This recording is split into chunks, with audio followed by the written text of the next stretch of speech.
Sorry we're a few minutes late. To be honest, we did a sound check at 6:45 and we haven't stopped talking yet. So you're going to enjoy tonight. This is going to be a fun evening. So welcome to the Heart and Soul Podcast, a space where words, people, and stories matter. I'm really glad you're here. Tonight, we are once again in the Heart and Soul on the Road room. And what that means is what happens in this room is based on my 64 and more interviews when I traveled the United States and Ireland to interview people who were interesting and had unique life wisdoms. So when we gather in this room, we are virtually traveling to meet people. And tonight, in honor of World Book Day, you're going to meet and be able to ask questions of two individuals who play integral roles in the world of books. But first, let's chat about World Book Day for a minute, also known as World Book and Copyright Day or International Day of the Book. So this is an annual celebration that has been organized by UNESCO, which is the United Nations Education, Scientific, and Cultural Organization. And its purpose is to promote reading, publishing, and copyright. However, the original idea was conceived in 1922 by Vicente Clavel, director of Cervantes Publishing House in Barcelona, as a way to honor Miguel de Cervantes and to boost his sales of his books. It was first celebrated in Spain on October 7th, 1926, which was Cervantes' birthday, before it got moved to his death date of April 23rd, 1930. In 1995, UNESCO decided that World Book and Copyright Day would be celebrated on the 23rd of April because the date is also the anniversary of the death of William Shakespeare. Now, you might not have known that before tonight. And I have two brief Shakespeare quotes because I thought they were perfect for tonight about our books. The first one, though men can cover crimes with bold, stern looks, poor women's faces are their own false books. A little rough on women there. But my second one that I really love is to pour upon a book to seek the light of truth. So as we get started, I want to encourage you to put the titles of your favorite books in the chat for everyone to see. And as I talk with our guests, please feel free to bring your thoughts and questions to the conversation. After all, this is meant to be a two-way experience. With that, I want to welcome tonight's Heart and Soul guests. I'm going to start with Jennifer Stock. She is the Director of Library Services for the Upper Darby Township and Sellers Memorial Free Public Library. That's a big title outside of Philadelphia.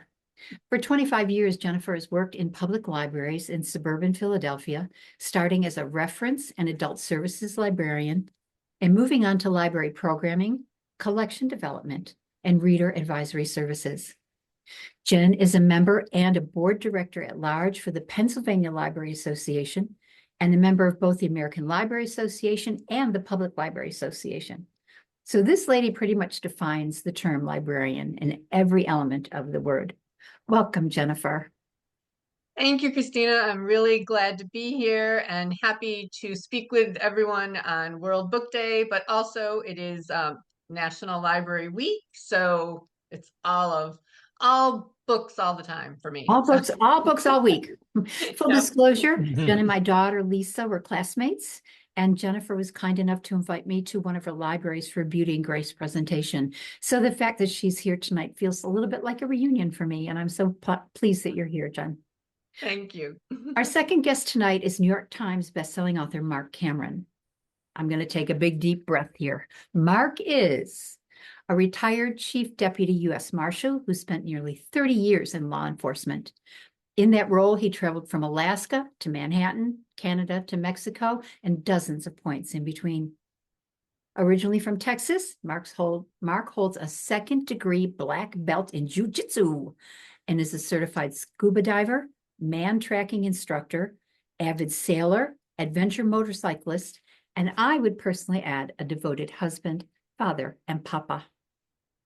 I had the pleasure of meeting Marc and his engaging wife, Victoria, several years ago at the South Dakota Festival of Books. That's why he's joining us tonight. In 2011, Marc began writing his Jericho Quinn thriller series, which earned him New York Times bestseller status. In late 2016, he was chosen to continue the Tom Clancy, Jack Ryan campus thriller series, Command and Control. His latest book came out late last year and is titled Deadline. and it is an honor to welcome to the Heart and Soul podcast, Marc Cameron. Thank you. Hey, thanks for having me.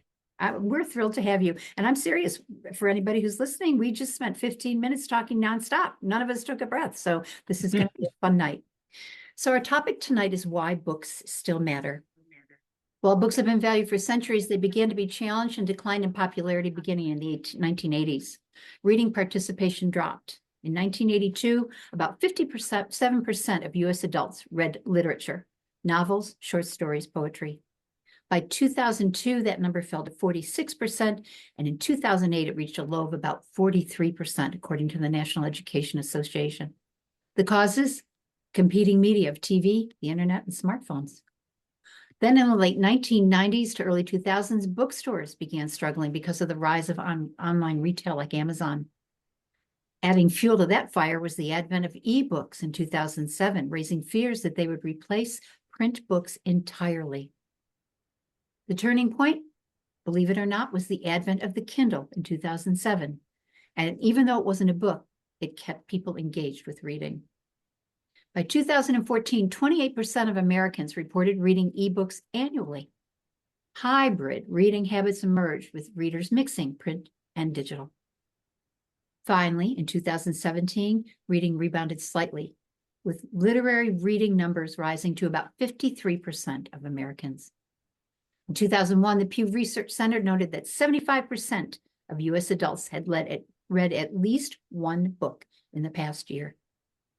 The current estimated breakdown of reading formats is 65% print, 30% book, 23% audiobook, with audiobooks being the fastest growing segment of readership, driven by smartphones, phones, and platforms like Audible.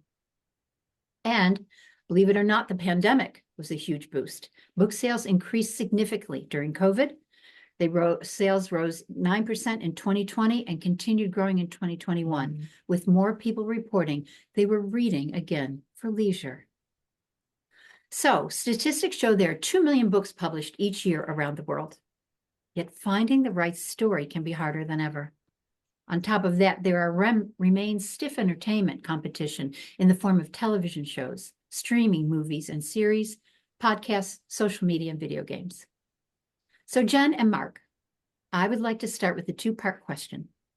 In a world offering an overabundance of content, do you believe books still matter? Part one. And part two, what do you believe make books uniquely valuable? And go ahead. Jen, you want to start? Sure. So books, books are my livelihood, I suppose, right? I'm in a library. I peddle books. Um, that's a piece. I definitely see. I've seen a decrease over the past 25 years. Yes, in terms of folks coming into libraries or choosing to use a library in that way. We've seen libraries themselves change focus from just a depository or a repository of books to a social service institution, a community center, a place for, continuing education, ESL classes, those kinds of things. But for me personally, I'm not getting rid of my books. I purchase books. I check books out. I keep them much longer than I need to, in terms of my lending habits at the library. I do a lot of renewals. Do you get charged a fee when you're late? I just wondered. So actually, no, we actually are now a fine-free library, because it's about Wow. access. So we believe that we should provide access without exception to materials, and by charging a fee or a fine for a late fee, it discourages a lot of folks to return the materials, to keep the materials, or even to check out the materials. It's a barrier. It often happens with children, very young children. They get a book, their parents maybe take the book out, it's on their card, it's got a fine, they don't know how to pay for it.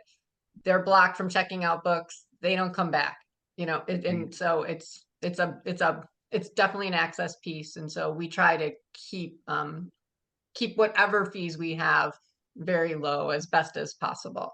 Um, but no, but I don't think that books are going away. But I also don't think that you always have to read a book. I think that you can listen to books. I think that reading a book on a Kindle or a device of some sort of electronic means, you're reading. I am all about just read, Right. just Right. continually look at the language piece. Um, Don't discourage me. If there's some way I like to read it, don't discourage me, right? exactly, And exactly.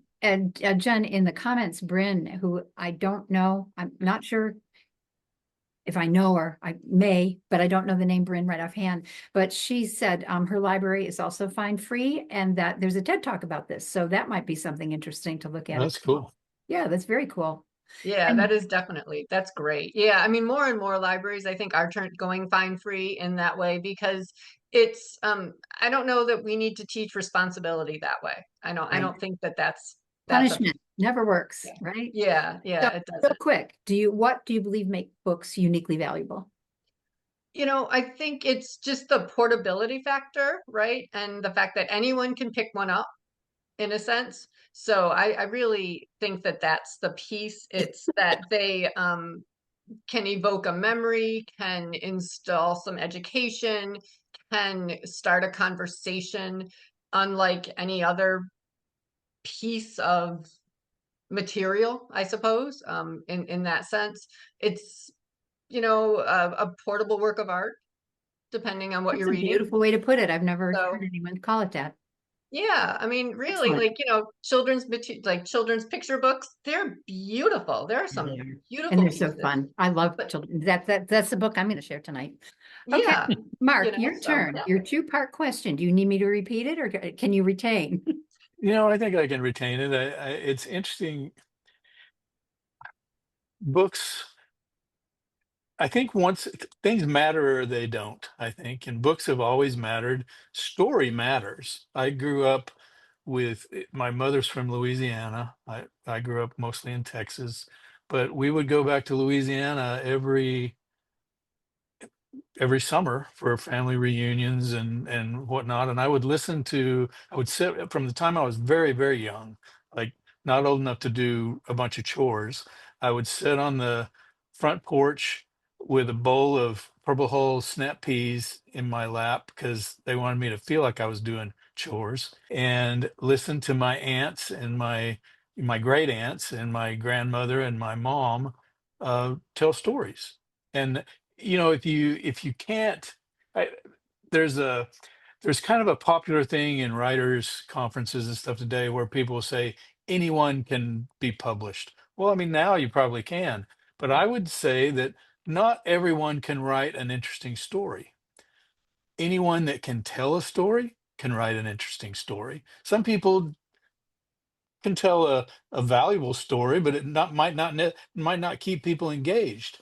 um, so I don't want to scare people off, but I also don't want to make people think that anybody can do it because I can't do what a lot of people can do. I'm going to read from an E.B. White book tonight.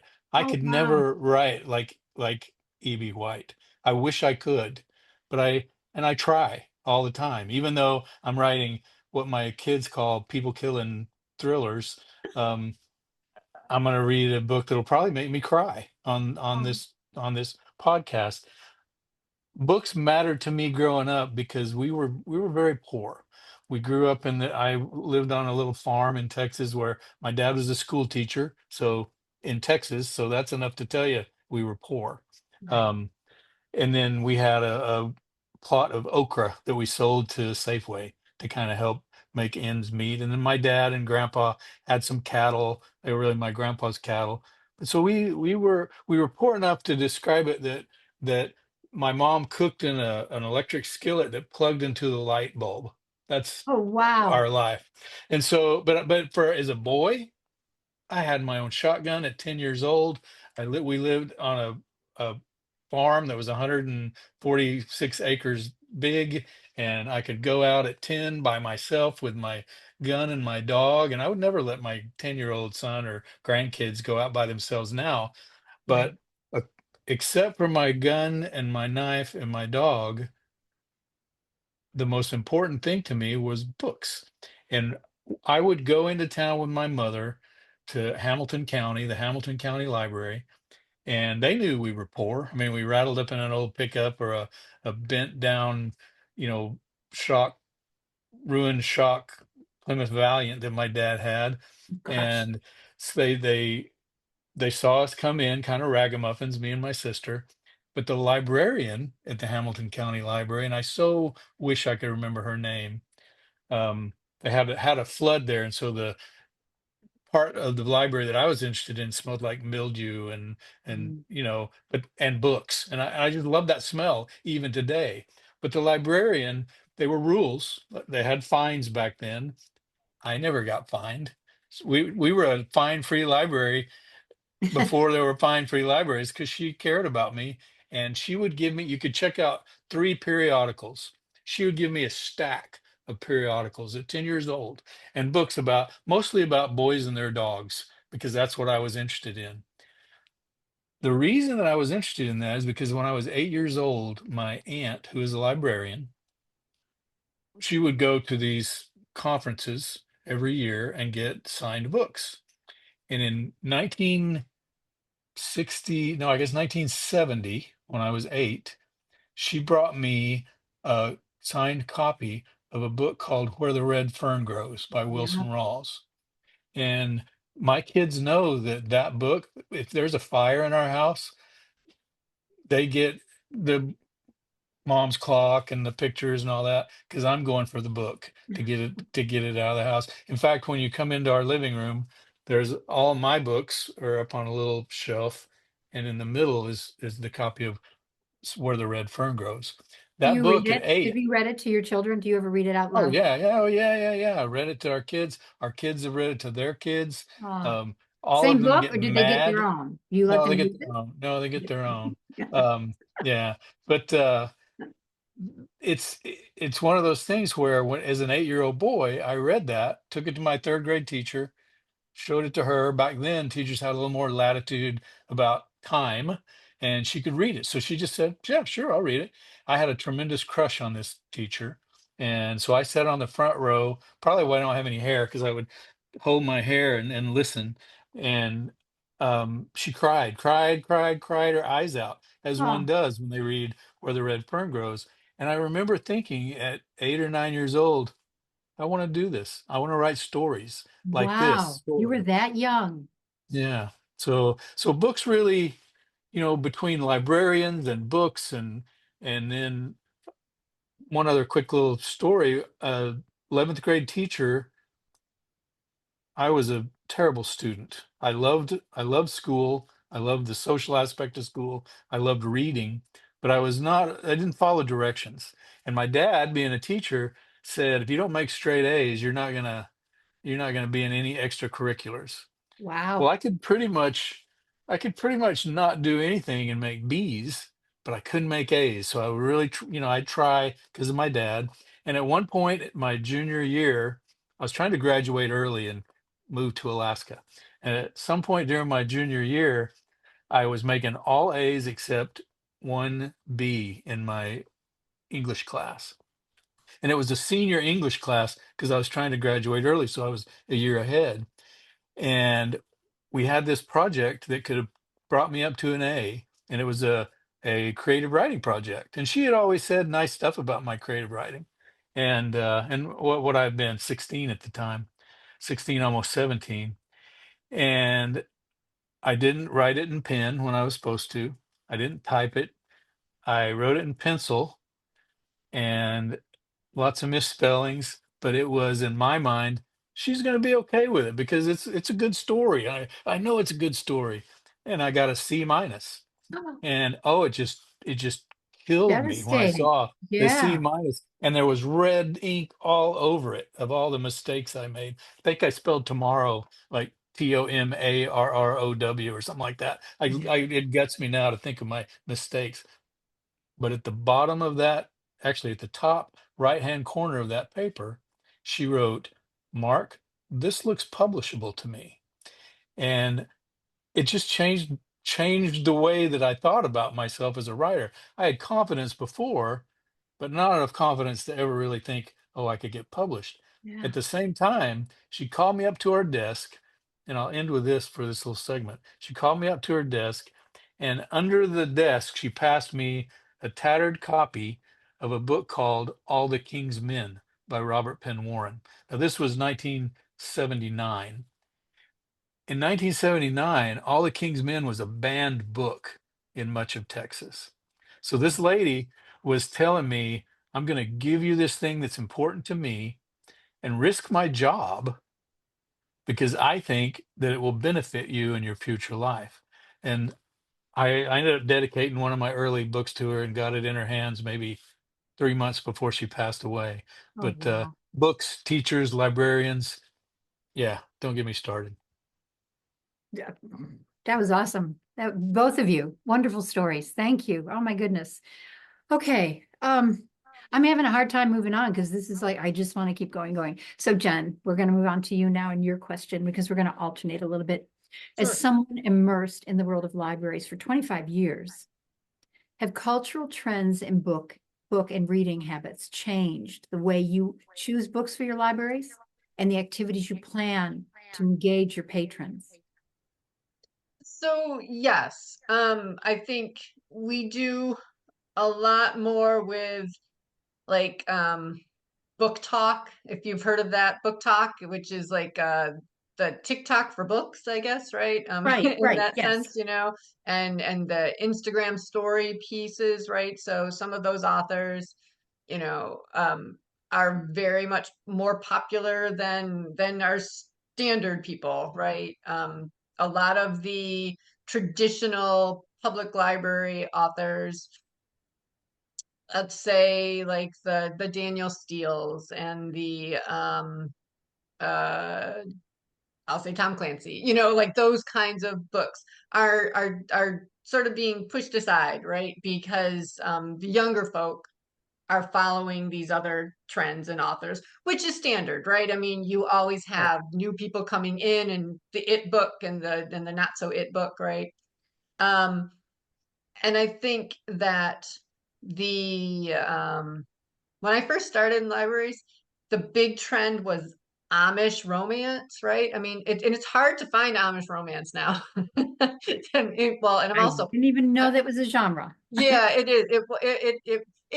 It actually is still kind of big in certain segments of Pennsylvania. We've Pennsylvania. got a lot of Pennsylvania Dutch and Amish, but that was a big trend.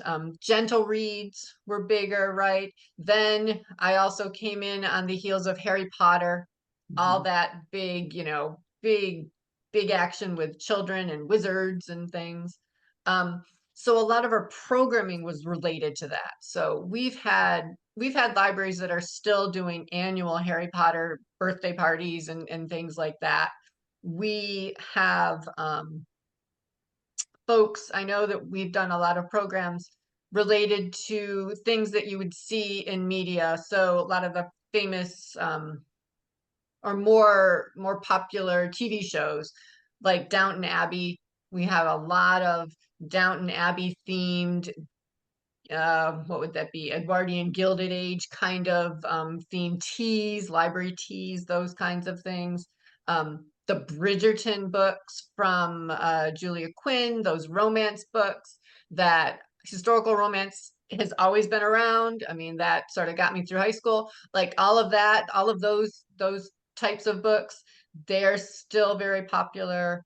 Um, So Jen, can I ask you, yep, how do you determine, I mean, is it just the popularity? Like, do you sit down, you're board, you're a member of a number of boards, and you're responsible for 3 sure. libraries? Um, do you just follow trends or does it have to be more serious than that? Well, no, I think,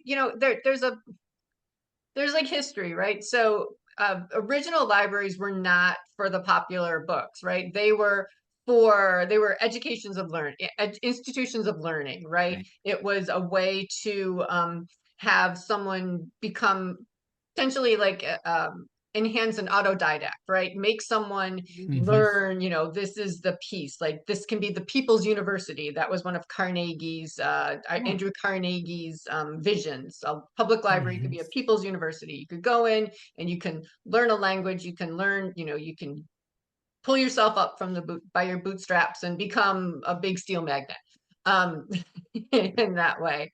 Um, then the trends were more so with, I think, as the 20th century moved along, we had a lot more people writing books. A lot of the GIs during World War II received books, like pocketbooks in their right, little packs, right?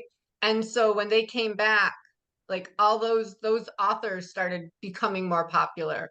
And so were we allowed to put them in the library? Were we not? There was a big discussion, like, would you put a paperback book in a library? Was that really? Yes, Wow, I how mean, times have those changed. are big things. And I can't remember his name, but the Enoch Pratt Library in Baltimore was one of the director at the time was one of the proponents of, you know what, if it's popular, if people are requesting it, if they're reading, we are going to buy these books. We are going to provide these books and these materials for our constituents, right? So our Right, users.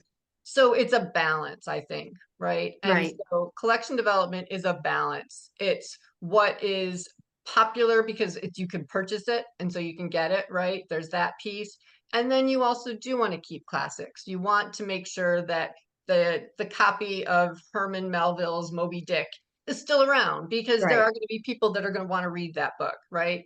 So you might not have 7 copies of that book, right? Unless it's a book club book, and then maybe you might want to get some extras. But Right. you want to have a decent balance. And so there's a lot of um, going through the collection, monitoring circulation usage, checking for How condition. often, like, is that a yearly, kind of like It is, cleaning yeah, house it's a once a year? constant piece, right? So you'll depending on who's doing it and how big your library is and how many people you have on staff, you are reading your shelves, you're checking to see what's going in and out, you're looking at the numbers, you're looking at condition, you're maybe not weeding your fiction section in the summertime because that's when people are coming in and potentially have more leisure time to read those books. And so you want to have those books on the shelves. Maybe then you're looking at, like, your test prep or your cookbooks or something like that, and you're reading those pieces. You're But doing well, every year, will you go in and is there a target? Like, all right, by the end of the year, 10% of the books we have in this library have to go because it's time, and we're going to bring in 10% of new. Like, is that a process like that or no? it can be like that. My budgets don't allow that, so no. So Got that's it. a piece, right? I mean, but it's about shelf space, it's about popularity.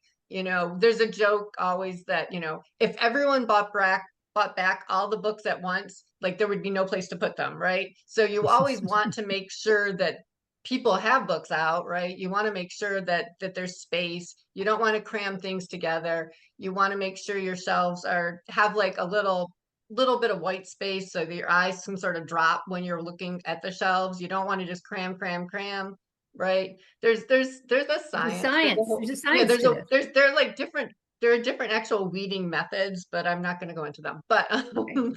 but it's you can follow trends or you don't have to. And it all just depends on the collection that you want to have and what is going to serve your community, really. In Community. terms of Yeah. libraries, it's what is going to serve your community. And I'm that's not going going to to take buy some time. That has to take some time to figure out. it does. And a lot of things that I did at previous libraries, I don't do at my current library because that's not what the clientele Right. is, right? Yeah.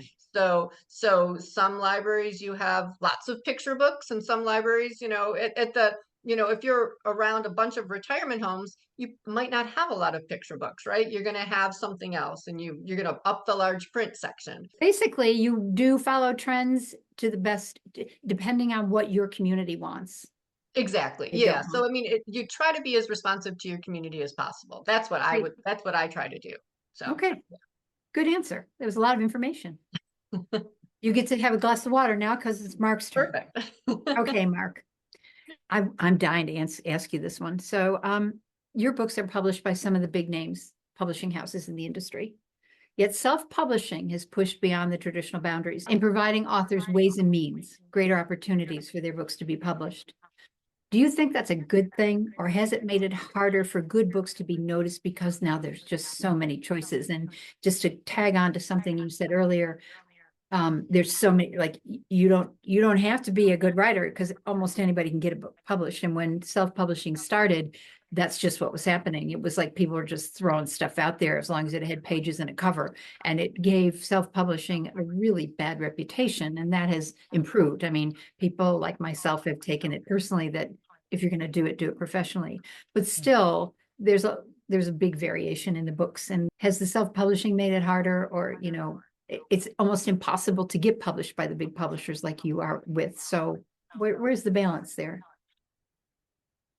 Yeah, so I think the answer to your question is yes and yes. It's great to um, it is easier.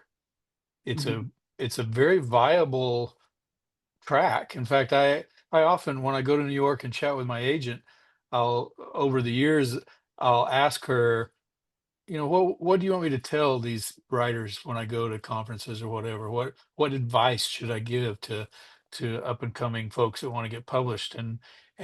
Over the last several years, she's changed in her advice. And the last several years, it's been self-publish. Do it independent first. Take your baby out there and edit the heck out of it. Spend money, not necessarily with a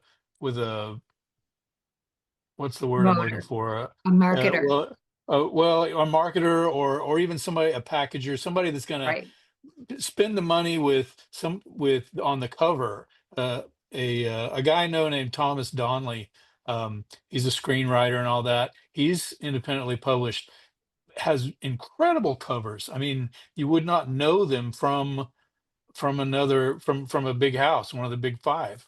Um, so I think it's important, and it's important to, well, a good example of this, my wife, when she used to read my stuff, it was all great. Everything I wrote was fantastic.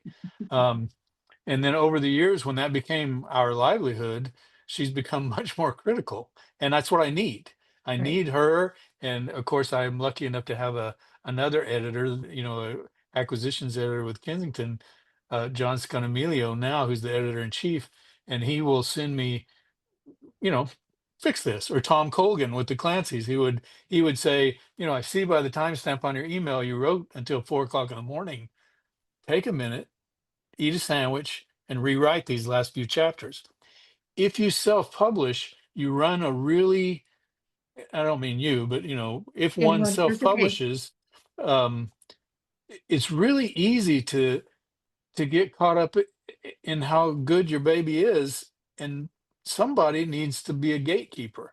That Right. gatekeeper can very possibly be yourself, and not necessarily friends, but acquaintances that will be honest and say, because one of the biggest problems that I know all my writing friends, and I certainly know I do, we see the story in our head. We Mhm. see everything. We don't necessarily put it in the book. And Right. sometimes my wife will say, I, I don't know what you're talking about here. You understand this, the backstory, the internal monologue, all that, you've got it, but it's not on the page. And so I Right. think the risk that self-publishing, the risk, there's plenty of benefits, but the risk that self-published authors have to navigate through is being super critical of themselves. Now, writers in general, at least my friends, tend to be, um, we have a little bit of imposter syndrome anyway. I don't know why. That's just the personality that my friends have. Like I to this day, after 26 books, I'm terrified that Kensington's going to go, oh wait, we didn't want to publish that Mark Cameron. We want to publish the other Mark Cameron, and then kick me to the curb. So I think we have to weigh that. Don't be so caught up and critical that you don't ever go forward. But at Right. the same time, the old saw, kill your darlings. Do something that I just wrote a chapter yesterday, And I thought, man, this last paragraph, that is something. That is some good writing. And I usually don't think about myself. And then I looked up at the paragraph above and I thought, but this is where that chapter needs to end. X, that's Yeah, gone. that's Now killer.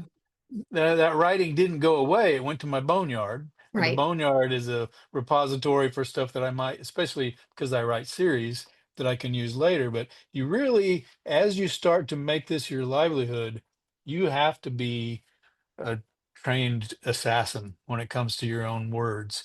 And you have to be able to tell people, um, because like you mentioned and Jen's mentioned, there's just so much competition out there.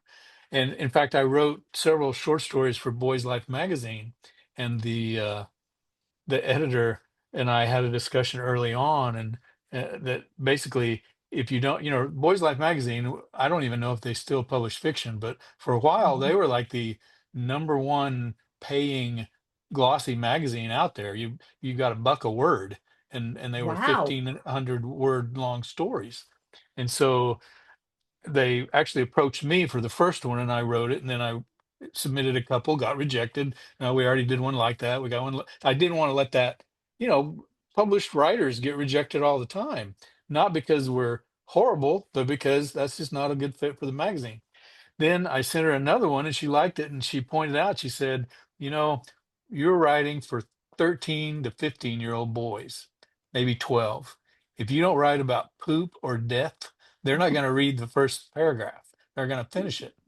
And it's so true. They'll put it down. If you don't engage a young boy right away, they're not going to finish reading the story. Got And to so know you your have it audience. has to it has to start with it. And I think a young lady as well. They really have to be engaged. Different things engage them. I was writing for young men, but I a good friend of mine, she's a writer of children's books in Alaska named Brooke Hartman, and she just came out with a book last year called "Cute Little Animals That Will Kill You Dead," and my grandkids love that book.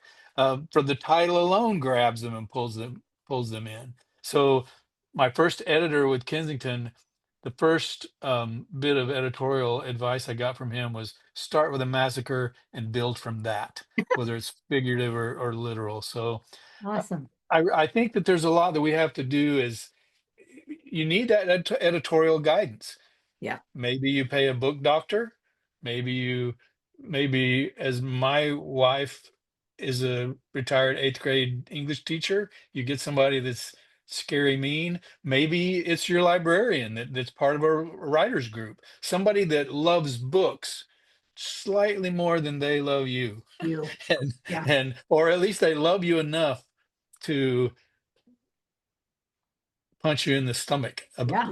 figuratively, about Rip your heart this right out writing of you. needs work. Mhm. What's Yeah. that saying? If somebody tells you your book needs work, they're probably right. If they tell you how to fix it, they're probably wrong. Come on. Yeah. I found that my first book, I had a publisher published it because that was part of my determination. I didn't know if I was good enough, and so I wanted a publisher to say, "Yeah, you're good enough," right? So he Mhm. did, and it was great. And basically I just went to him and said, "Tell me what you'll publish, and I'll write it. I can write anything." So that's Mhm. pretty much how we approached the project. And what happened, what I realized right away was the book sold for, I think it was $13, and I made $2. And I was like, wait a minute. And I know, I mean, he did all the marketing, but the book became a regional bestseller because I went out there and took it out of my trunk and hucked it at every store and, church meeting and every place I could, right? And he said, "How'd you do that?" And I said, "Well, I want to sell the book." And he was not as uh dedicated to it. Let's just put it that way as I was. It was another book in his group of books to sell, and he just put them all out there. Mhm. But after that, I decided to self-publish, but I knew that it had to be good enough.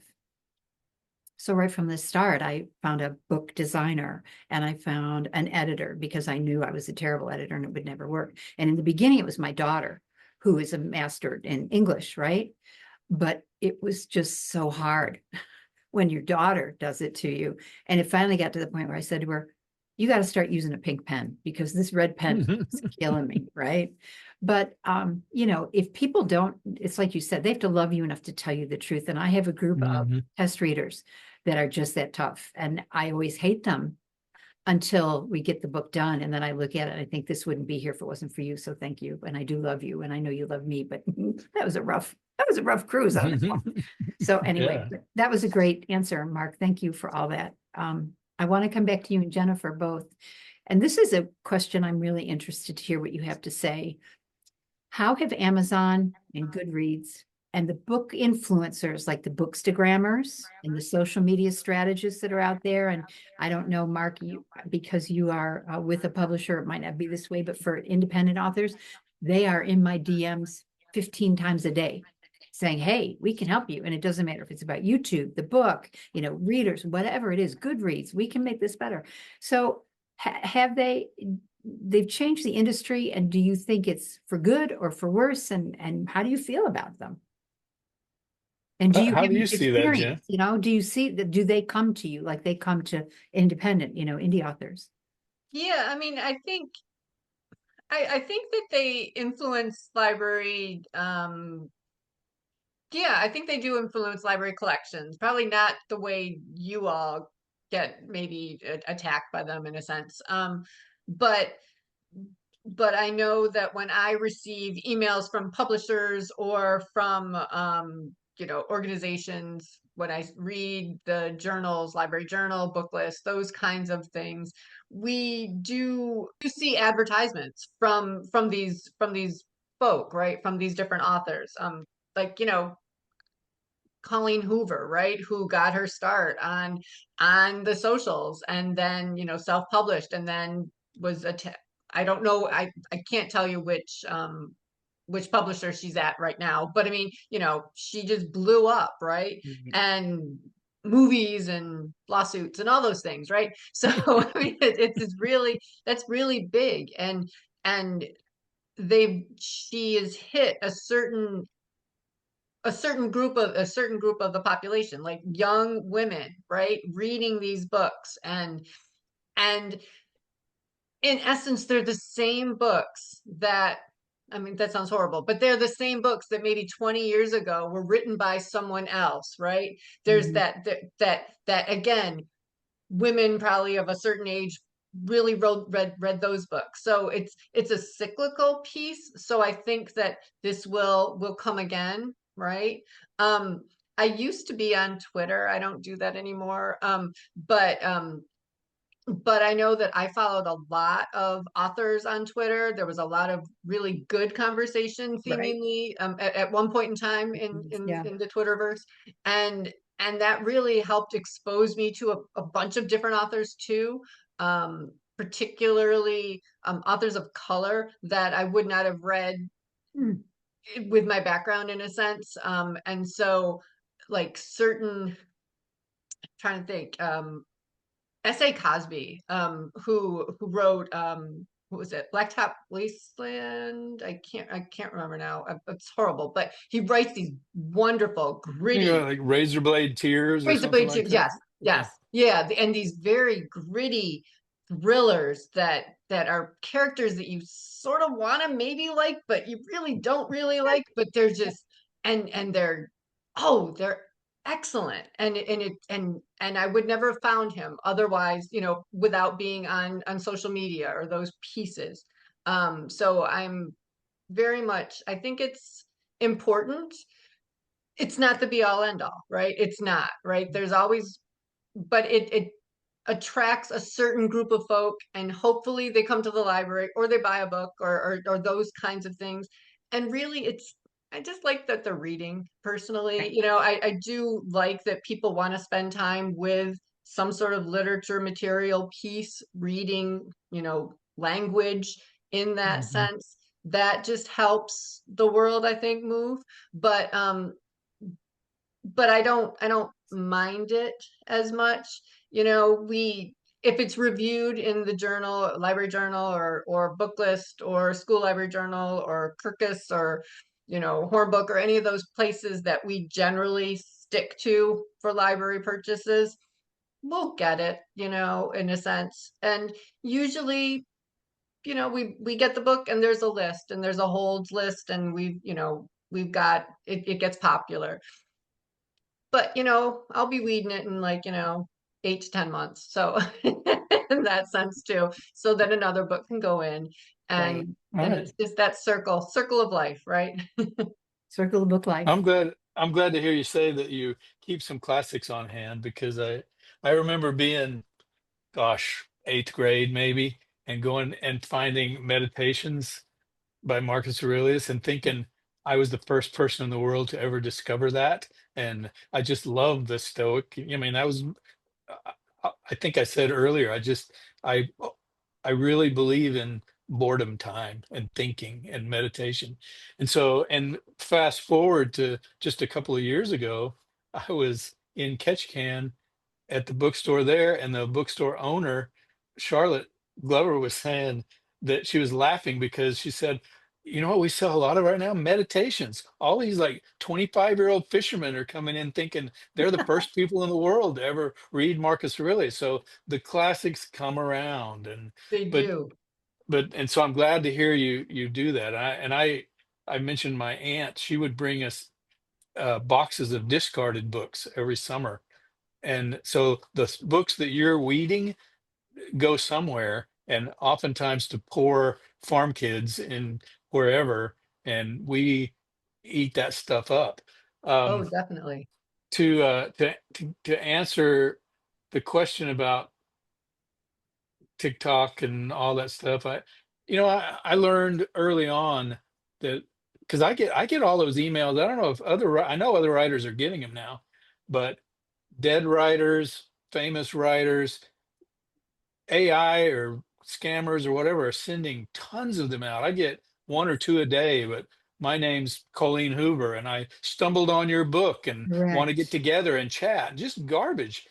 Um, that doesn't bother me because I can hit the delete button so quickly. And And trash, but just you trash also them. are already at that level, right? If you think about the people that are below that level, that really are working really hard to try to get that one bestseller or whatever their goal is, Hmm. and they don't have that contact or that ability to even have someone answer an email, because most of the time they don't. And somebody comes, and I had two, one right after another. One was a woman from England, and she all this information, and she found my book, blah blah blah, and all the information checked out. Like, I've been around the block a little bit, this is Hmm. not going to get me. But I went and read this thing, and she was so open and warm and welcoming, and we went back and forth twice, and I stopped and I tried to write or send her something, and all of a sudden she was gone, just totally Yeah. gone. And then the other one was somebody who went on for like 4 days telling me that she was the number one for this woman who has a blog review, blah, blah, blah. And I finally figured out it wasn't real. And I said, stop emailing me. Don't come back to me. If you do, I'll just delete it. And she wrote me back a really nasty email saying, well, you didn't have to be so snotty. I'm like, seriously? Yeah. Hey. Yeah. And that's the thing I think I'm trying to get at is, well, first, to what you're saying, absolutely, and I realize I'm fortunate to be where I'm at. And I wasn't But critiquing you. I life, was no, just, no, no, not at all. But I think that it's we have to, in addition to being our own harshest critic, we want to be our own cheerleader as well. But we also have to realize if it's too good to be true, it's too good to be true, and that's just not the way things work. As a writer, I do not peruse, books online and then write other writers and say, "Hey, want to get together and talk about writing?" I do that at a conference because I don't have time to do that. I got a right. stack of, and so, just putting on our investigative hat. Now, I think the email that you got, I've gotten those as well, where they want me to be part of a book club or book conference or a book, not conference, but a book club. Uh, A podcast, that kind of yeah, stuff, right? something in England. I've got the England one a couple Right. of times, and sometimes they're real. But early on, I learned, um, in the because I wrote westerns before, and then went to Jericho Quinn, and I I wrote westerns under the name Mark Henry, and they sold okay. Well, a couple of them were USA Today bestsellers, but they're paperback, you know, westerns, and you just can't make a living doing that. And I was a deputy marshal still at the time. But so I transitioned over to, so I was still, oh, this is great. I get good reviews. Wrote a Jericho Quinn, and I got like 45-star reviews, and I read them every one, and just like Scrooge McDuck with his gold, this is awesome. They love me. And then I got a 1 star, and it gutted me for weeks. Yeah. I mean, like literally, like curl up in bed and suck my thumb, gutted. And then I realized, after it took me a couple of books to realize these reviews are for readers, they're not for me. By the Right. time a book comes out, because I write 2 books a year, by the time one of my books comes out, I'm 2 books down the road and Right. probably started a third one. They can't give me any advice that's going to help me. And plus, it just makes me sad. I don't generally believe the good ones, and the bad ones make me sad. And so I quit reading my reviews a long time ago. That's kind of the way I am about these email things. Yeah. I don't pay attention to them. Good news will keep, and bad news hunts you down one way or another. Right. So if somebody really wants to get in touch with me, there are a dozen ways to get in touch with me. Yeah, Um, but it's hard. I mean, again, I hear like we are on this side of you're on this side of the river and I'm on this side, right? And so for me, if I like even just trying to set up this podcast, right? Like we knew each other, we met each other at a book festival, mhm, a book. And so when I made, and plus, my son. So when I made the ask, it was incredibly nice of you and, a wonderful gift that you said yes. But I reached out to a lot of people who I don't know, and I'm mhm, not unknown, and I do have some chops behind me, and most of them just didn't even respond. And so if I tried to mhm, reach out to you and I didn't know you, then my only option would have been to go through your agent or your website, mhm. something like that. And most of the time they just do this. Nice little girl, thank you. Yeah, But no. So it's no, very frustrating because while I respect all the work that has gone into all your success and the success of so many other people, at the same time, you weren't always successful. And at the same time, you were me at another point in time. And I'm not asking you, I'm not asking you to do something that's outrageous. I'm just simply saying, hey, there's a lot of people that will enjoy hearing you as part of this conversation. Would you be willing to do it? If no, that's fine. But it's just really hard when they just don't even answer or treat you as if you're no, you're less. right. Yeah, No, it's you're the right. courtesy piece, right? It's Yeah, that courtesy piece. When we have job openings, we get that a lot, right? When we have actually, when you're looking to hire people and you get a response and some of the responses are not quite up to snuff, the responses that you're looking for to hire, right? right, That's one of the things that I try to do is at least respond to each person Right. and say, thank you so much. We have your resume. Unfortunately, we're looking for someone who does X, and I can right. see you don't have that background. So please, best of luck to you. We're not going to offer you this, right? And But and you are it's hard. It's you are hard that to do person, that, but you try to do that, right? right. And So so is yeah, Mark. I mean, I'd never yeah. met him. He was at the same conference with his wife, Vicky. And I introduced myself because my son said, go talk to him. He's a really good guy, blah, blah, blah. And then he was busy at the conference, but his wife came over. Vicky came and sat with me and we had a really nice visit and it was lovely. That's all you're looking for. Like, Yeah. I'm not expecting anybody, Mhm. but just this is an industry and there's levels and everybody matters. So anyway, that's all my No, little, and no, I agree. I agree 100%. And a good example would be book blurbs and cover quotes. oh my It is God. really, it is, it put, well, I don't believe, I disagree with you that we're at opposite sides of the rooms. We're both writers. We're both writers. Yes, we're both writers, I'm but you published. you can Yeah, make yeah. you can make things happen that I can't. Let's just leave it that Well, at that. yeah, maybe, New York Times bestseller maybe. after your name gives Well, you some panache. like I told you before we got started with everybody, I'm the most famous person no one's ever heard of, right? So, Well, but not I after think being on my podcast. Let that's me tell right, you right that's now. right. But we put ourselves in what you're talking about from your shoes, and yes, you you're trying to get a foothold, you're moving forward, whether you're trying to get a cover blurb for your book. Now put yourself in a traditionally published author's shoes who goes to a, a conference, and you're nice, you're kind to people, and Right. you're personable. I know, I personally know authors, nice people, who will not give a blurb to an independently published book, not because they have anything against independently published books, but because the waterfall would be open. And if you do it, if your name appears on some, writer A's book, then B, C, D, E, and F and G, and that you kindly took to lunch and bought pizza for, all of a sudden they're sending you books. Right. And there is just not enough time. It's not a meanest thing. It's not, and honestly, and this sounds, I answer most emails. I don't answer junk emails or engage what I perceive. Now, is maybe 2% of those good people that are trying to connect with me? Maybe. I have a pretty good sense of what's too good to be true. Somebody calling me to chat with me. Um, Right.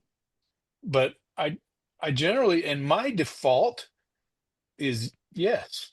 I try to say yes anytime I can. When I was a chief deputy, my deputies knew, I shouldn't say my deputies, the deputies who worked with me knew that I was going to try to say yes, whether they needed time off, whether they had an idea for an operation, whatever. If I could say yes, I was going to say yes.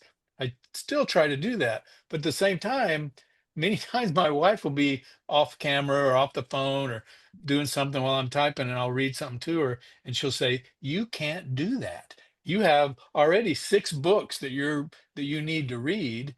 And if you do that, all his friends are going to ask you." So you see where I'm getting at with Yes, that, I and understand. And it's a really tough, because we want to be nice. The writers that I hang out with who may have said no to you, I apologize for them no, no, if they no, did, no, no, but no, I don't they mean it that way. or I'm not didn't even trying to be a baby. even no, no, I don't get that at all. You're just saying it like it is. I don't mean to say that at all.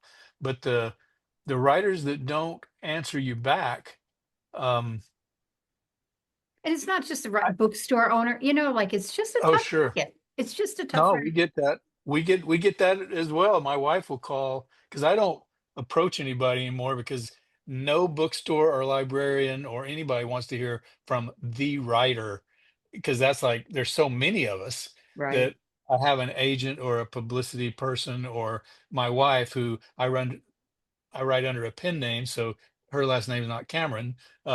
She can say, and this is who it is, and then generally they'll look me up online and go, "Oh yeah, yeah, okay." Um, I realize that's a blessing that I have that, Right. but at the same time, you have a good podcast. You're establishing a quality foothold. You are giving things that matter back to the public, and that's you know I'll finish my little diatribe here with one little quote from Lee Child. We were we were walking through a hotel lobby. I don't know if you ever had a chance to meet him before, but Mm-mm. super nice guy. And it was me and Mark Graney, a couple of other writers. It was 2 o'clock in the morning in a hotel in Long Beach, and Lee Childs comes walking through by himself, not an entourage or anything. He's super tall, and one of the guys that was with us, who I won't name, was pretty drunk, and he said, "Hey, how come you are so popular and your books sell so well when my books are really not? They're not, they sell okay, but they're not, And he kind of, he wasn't mean, but he was really confrontational with Lee Child, and very kindly, Lee Child chuckled, and he said, "The last I checked, I'm 18 books ahead of you. So just keep writing." Yeah.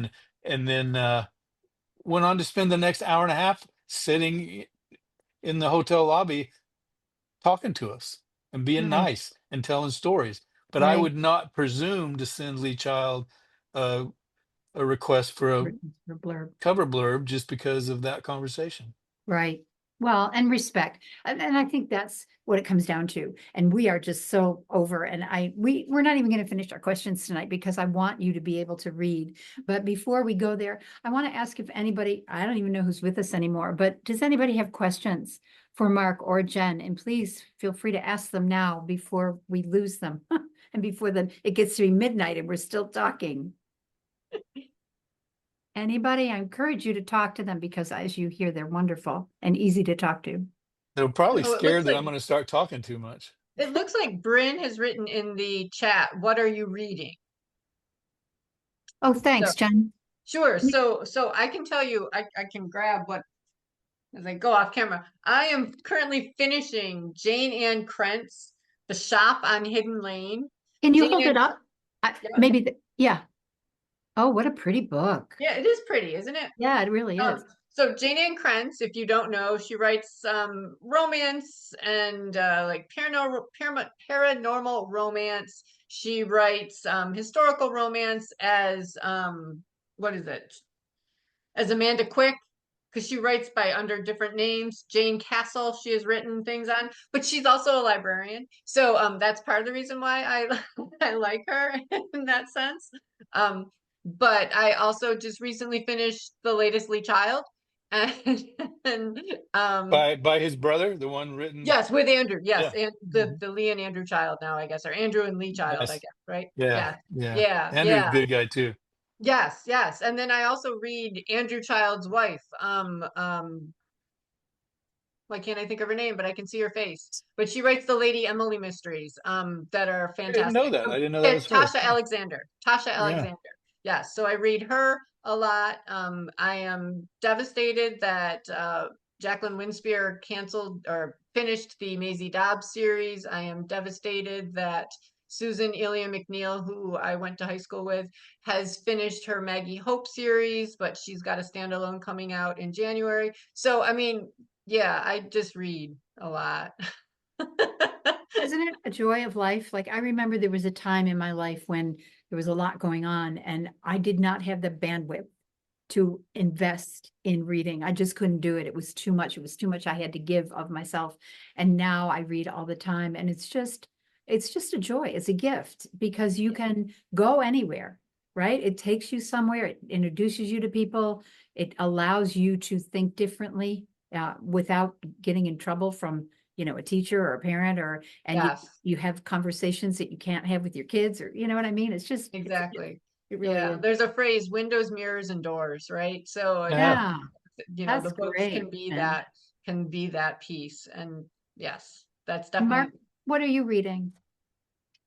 So I'm finishing up a book right now, so I'm not reading much of anything except nonfiction. I'm reading a book called Tinian and the Bomb right now, Tinian Island, which is the island in the the northern Marianas, where the B-29s took off from.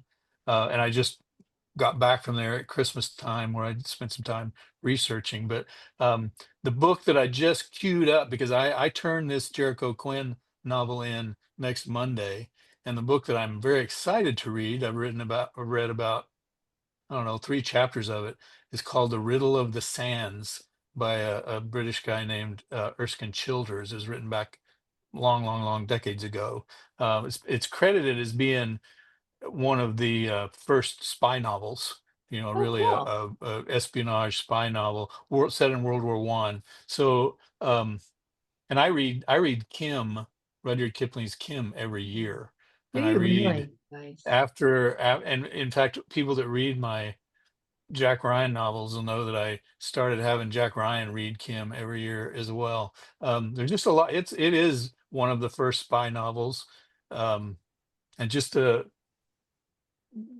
really interesting book. So and with a lot of life lessons in it. So I read that, and then every time I read a book that I don't particularly like for a cover blurb or whatever that I say something nice about, but it kind of leaves me wanting, I go and read A River Runs Through It. That's my brainwashing, scrubbing book because of the prose is so beautiful. Wow. Well, I would, if there's no one, I'm going to throw it out there again. Anybody want to ask questions? Because this is the time. And we are long, but I really would look forward to hearing you both read. I know you both took the assignment to heart and have something to share with us. So, however, who would like to go first? Go ahead, Jen. Sure. I was just gonna choose. I chose my favorite, Jane Austen, Persuasion. So I know I'm so stereotypical, Oh, aren't that's I? so wonderful. I, That's wonderful. I am like so stereotypical. But I'll just read. It's the first couple of chapters or first couple of paragraphs from chapter 4, and he was not Mr. Wentworth, the former curate of Monkford, however suspicious appearances may be, but a Captain Frederick Wentworth, his brother, who made commander in consequence of the action off St. Domingo, and not immediately employed, had come into Somersetshire in the summer of 1806, and having no parent living, found a home for half a year at Monkford. He was at that time a remarkably fine young man with a great deal of intelligence, spirit, and brilliancy, and Anne an extremely pretty girl with gentleness, modesty, taste, and feeling. Half the sum of attraction on either side might have been enough, for he had nothing to do, and she had hardly anybody to love. But the encounter of such lavish recommendations could not fail.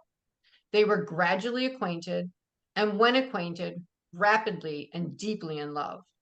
It would be difficult to say which had seen highest perfection in the other, or which had been the happiest, she in receiving his declarations and proposals, or he in having them accepted.